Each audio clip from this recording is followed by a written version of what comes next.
Hello दोस्तों, आपका हमारे YouTube चैनल में स्वागत है। आज हम आपको विक्रम बेताल की तीसरी कहानी सुनाएंगे जिसका नाम है सबसे बड़ा पुण्य किसका। वर्धमान नगर में रूपसेन नाम का राजा राज करता था।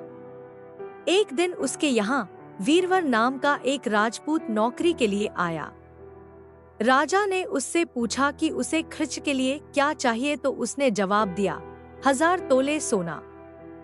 सुनकर सबको बड़ा आश्चर्य हुआ। राजा ने पूछा, तुम्हारे साथ कौन कौन है? उसने जवाब दिया, मेरी स्त्री, बेटा और बेटी। राजा को और भी अचंभा हुआ। आखिर 4 जने इतने धन का क्या करेंगे? फिर भी उसने उसकी बात मान ली।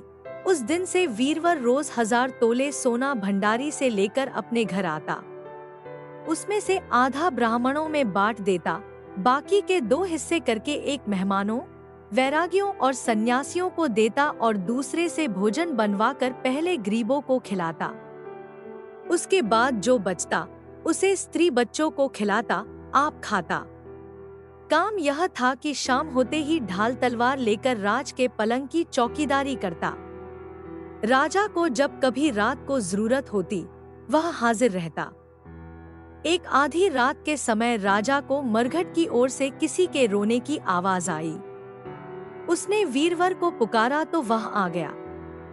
राजा ने कहा, जाओ पता लगाकर आओ कि इतनी रात गए यह कौन रो रहा है और क्यों रो रहा है। वीरवर तत्काल वहां से चल दिया। मरघट में जाकर देखता क्या है कि सिर से पांव तक एक स्त्री गहनों से लदी कभी नाचती है, कभी कूदती है और सिर पीट पीट कर रोती है, लेकिन उसकी आंखों से एक बूंद आंसू की नहीं निकलती। वीरवर ने पूछा, तुम कौन हो? क्यों रोती हो? उसने कहा, मैं राजलक्ष्मी हूँ। रोती इसलिए हूँ कि राजा विक्रम के घर में खोटे काम होते हैं, इसलिए वहाँ दरिद्रता का डेरा पड़ने वाला है। मैं वहाँ से चली जाऊंगी और राजा दुखी होकर 1 महीने में मर जाएगा। सुनकर वीरवर ने पूछा, इससे बचने का कोई उपाय है? स्त्री बोली, हाँ है। यहाँ से पूरब में 1 योजन पर एक देवी का मंदिर है। अगर तुम उस देवी पर अपने बेटे का शीश चढ़ा दो तो विपदा टल सकती है। फिर राजा 100 बरस तक बेखटके राज करेगा। वीरवर घर आया और अपनी स्त्री को जगाकर सब हाल कहा। स्त्री ने बेटे को जगाया, बेटी भी जाग पड़ी। जब बालक ने बात सुनी तो वह खुश होकर बोला, आप मेरा शीश काटकर जरूर चढ़ा दें। एक तो आपकी आज्ञा, दूसरे स्वामी का काम, तीसरे यह देह देवता पर चढ़े, इससे बढ़कर बात और क्या होगी? आप जल्दी करें। वीरवर ने अपनी स्त्री से कहा, अब तुम बताओ।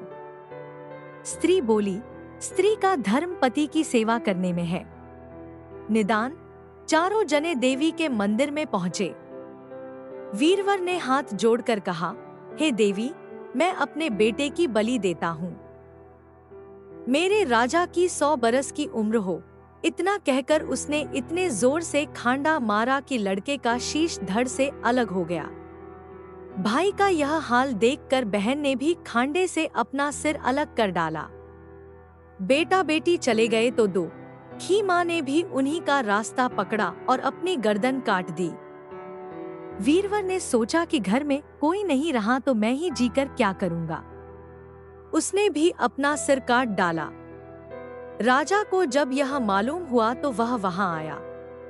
उसे बड़ा दुख हुआ कि उसके लिए 4 प्राणियों की जान चली गई। वह सोचने लगा कि ऐसा राज करने से धिक्कार है। यह सोच उसने तलवार उठा ली और जैसे ही अपना सिर काटने को हुआ कि देवी ने प्रकट होकर उसका हाथ पकड़ लिया। बोली, राजन, मैं तेरे साहस से प्रसन्न हूँ। तू जो वर मांगेगा सो दूंगी। राजा ने कहा, देवी, तुम प्रसन्न हो तो इन 4 को जिला दो। देवी ने अमृत छिड़ककर उन 4 को फिर से जिला दिया। इतना कहकर बेताल बोला, राजा बताओ, सबसे ज्यादा पुण्य किसका हुआ? राजा बोला, राजा का। बेताल ने पूछा, क्यों? राजा ने कहा, इसलिए कि स्वामी के लिए चाकर का प्राण देना धर्म है। लेकिन चाकर के लिए राजा का राजपाट को छोड़ जान को तिनके के समान समझकर देने को तैयार हो जाना बहुत बड़ी बात है। यह सुन बेताल गायब हो गया और पेड़ पर जा लटका।